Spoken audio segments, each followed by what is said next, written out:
kinaendelea hapa mpaka muwe katika hali ya furaha namna hii? Sawa.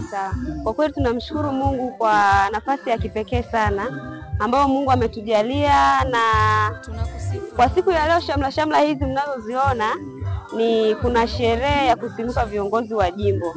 Kwa tunamshukuru Mungu sana kwa sababu tumepata viongozi wa kitaifa wako hapa, viongozi wa makanisa yote wako hapa, wachungaji pamoja na washirika na viongozi mbalimbali wa serikali, wakiwemo madiwani, wakiwepo maafisa elimu wako hapa. Kwa hiyo tunamshukuru Mungu sana kwa sababu ni siku ya pekee kabisa ambayo na imani kihistoria ya kanisa la Calvary Prayer Church. Mpaka maafisa elimu kabisa. Amina. Kwa hiyo ni siku ambayo ni ya kitofauti kabisa, na tunaamini kabisa Mungu atakwenda kuonekana hata kwa wale ambao hawajamjua. Hii itakuwa ni fursa kubwa ambayo watu watauona mkono wa Mungu na kusema kabisa kwa kweli Calvary ni kanisa la kukimbilia. Okay. Amina. Ndugu zangu, tuko na dada Jocelyn hapa akitupa kile ambacho kinajiri katika kanisa hili la Calvary hapa Maruku, kwamba leo wana sherehe ya kusimika viongozi wa jimbo Kagera Mashariki, lakini pia kwamba wamealika wageni wengi wa namna mbalimbali. Kuna maafisa elimu, kuna madiwani, makatibu kata, kuonyesha kwamba kanisa la Calvary hapa Maruku limepata kibali cha hali ya juu.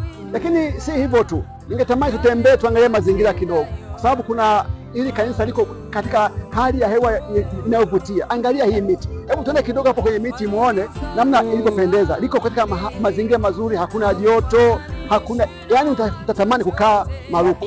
Tunaenda dada Jocelyn, hapa tunaona kuna shamba la miti. Sawa. Hili shamba la miti ni la kanisa au hawa ni majirani zenu?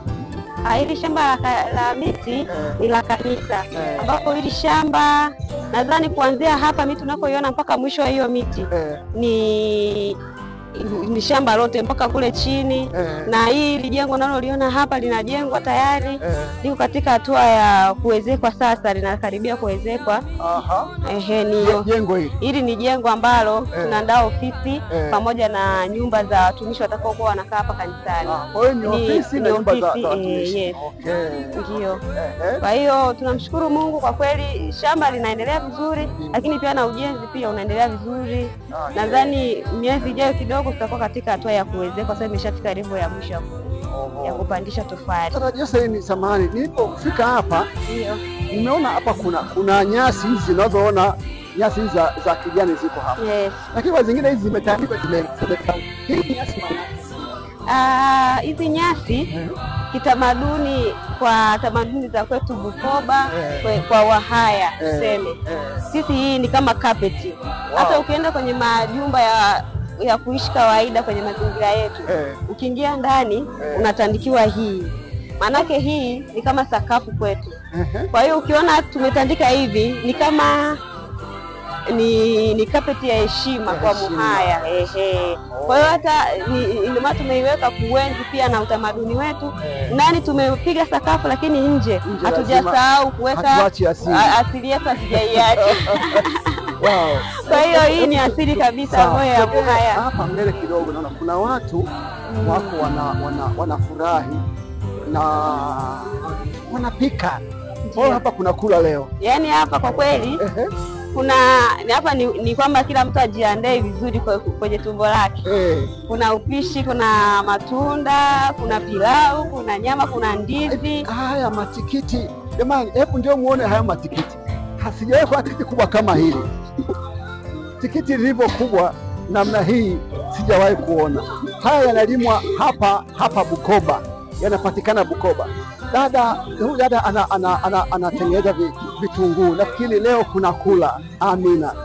Angalia tikiti. Naona tikiti ni kubwa, sijawahi kuona. Amazing. Bukoba wamebarikiwa. Lakini pia kuna watu hapa ambao wanapika, wanaandaa, kwa ishara kwamba hapa leo pia kuna lika. Dada Jocelyn, unajisikiaje sasa baada ya kupata ugeni huu na mmetoa kwa kiasi kikubwa? Najiamini mtakapokuwa hapa kuanzia muda huu mpaka tukamaliza sherehe yetu. Tarajie nini? Kwa kweli cha kutarajia kikubwa sana sana ni utukufu wa Mungu zaidi, kwa sababu ni ibada ambayo tunaenda kumshukuru Mungu kwa ajili ya viongozi wetu ambao wanaenda kusimikwa leo, lakini zaidi pia tunaenda kusherekea, tutakula, tutakunywa, kwa tutapata vyakula vya kimwili na kiroho pia. Ndio. Sisi nikutakie ibada njema na sherehe njema. Asante sana. Mungu akubariki sana. Mungu akubariki pia. Amina. Karibu sana. Asante sana. Amen. Amkapozi.